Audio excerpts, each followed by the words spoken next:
So, is there really a difference between being an instructional designer versus being an e-learning developer? Yeah, of course there is. And no, not at all. It's complicated. So stick around and I'll explain why.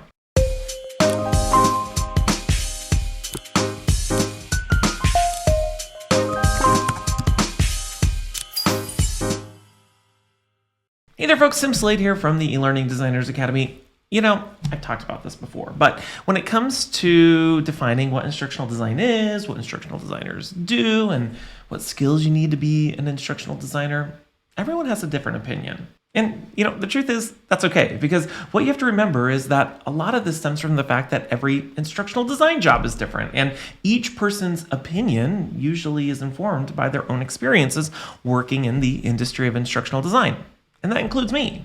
However, one area where there seems to be an ongoing debate and disagreement and some misunderstanding is about being an instructional designer versus being an e-learning developer. You see, some folks believe that being an instructional designer is very different from being an e-learning developer. And where this comes from, in my observation and my opinion of this ongoing debate, is that there's this belief that there's a hard line and delineation between being a designer versus a developer, and that to be an instructional designer means just that, pure instructional design. But you know what? My response to that is, what does it even mean to be an instructional designer anymore? Because, here's the thing. Over the last decade and a half plus, the title and role of being an instructional designer has really become an umbrella or catch-all phrase to describe a very wide variety of skills and tasks and roles and responsibilities. And on top of all of it, if you ask 10 different instructional designers to list the roles and responsibilities of what they do on a day-to-day basis,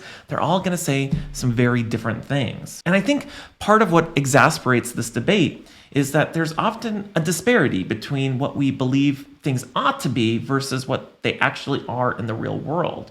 And it would be my opinion, that those folks who argue that instructional designers aren't developers are living or maybe stuck in an era of our industry that simply doesn't exist anymore, at least not as much as it used to.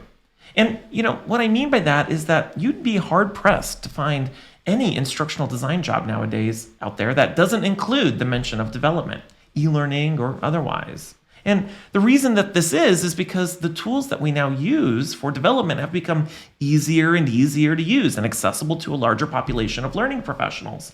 And so many organizations have decided that they no longer need a dedicated person outside of the instructional design role with some advanced training or skills to develop an e-learning course, especially when you have tools like Articulate Storyline and Rise and a bunch of other tools that most everybody can use. And, that's not to say that some organizations don't operate that way. Some teams do have dedicated instructional designers who are separate from developers, but it's equally, if not more common, to have teams where the instructional designer does a little bit of everything, including e-learning development. But for the sake of argument, let's do a comparison between what it is to be an instructional designer versus an e-learning designer or developer. Let's start with being an instructional designer. It would be my opinion that the role of an instructional designer is to apply solid learning theories in the creation of effective and engaging learning and training experiences or resources. And I think that's a pretty good blanket definition that most of us can get on board with. But within that definition, there's a lot more that goes into being an instructional designer. You have to be able to apply the learning theories of instructional design. You have to have analytical skills, project management skills, some technical skills, depending on the learning and training experiences you're creating, and perhaps some visual design skills as well, just to list a few. Now, if we shift gears, what about being an e-learning designer or developer? Well, it would be my opinion that the role of an e-learning designer or developer is to apply solid learning theories in the creation of effective, engaging, and sometimes interactive digital learning or training experiences. And just like being an instructional designer, being an e-learning designer and developer means applying the theories of instructional design. You have to have some analytical skills, project management skills, some technical skills depending on the learning and training experiences you're creating, and perhaps some visual design skills as well, just to list a few. I feel like I'm reading the exact same thing I just read twice. That's right. Oh, I did. Oh, okay. Well, okay. You see, my point is, there really isn't any difference between the core role of an instructional designer and the role of an e-learning designer or developer.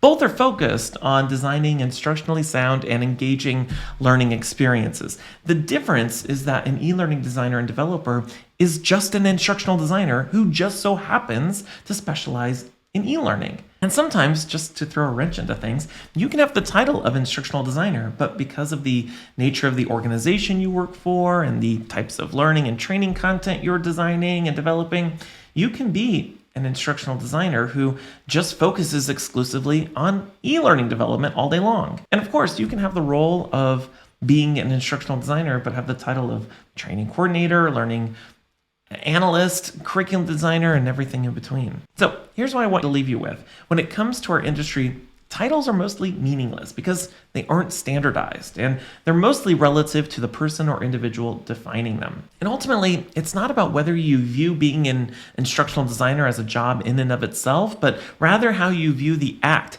the science, the theory, and the practice of instructional design as a function of your job as a learning professional, whether you're creating instructor-led training, how-to videos, interactive e-learning, job aids, or a little bit of everything in between. You know, the wonderful thing about our industry is that you can be a generalist or a specialist. In either case, you're still an instructional designer.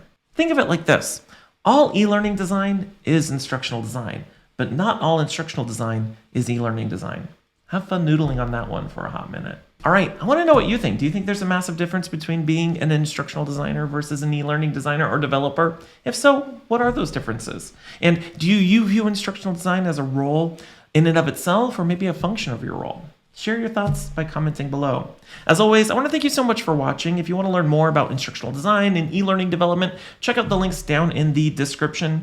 And of course, if you haven't done so already, make sure to hit that like, subscribe, and that bell button to get alerted the next time I publish a video like this one. And of course, join us inside the eLearning Designers Academy with the link down in the comments to connect and network and learn with other instructional designers and e-learning developers who are looking to grow their careers by focusing on skills first.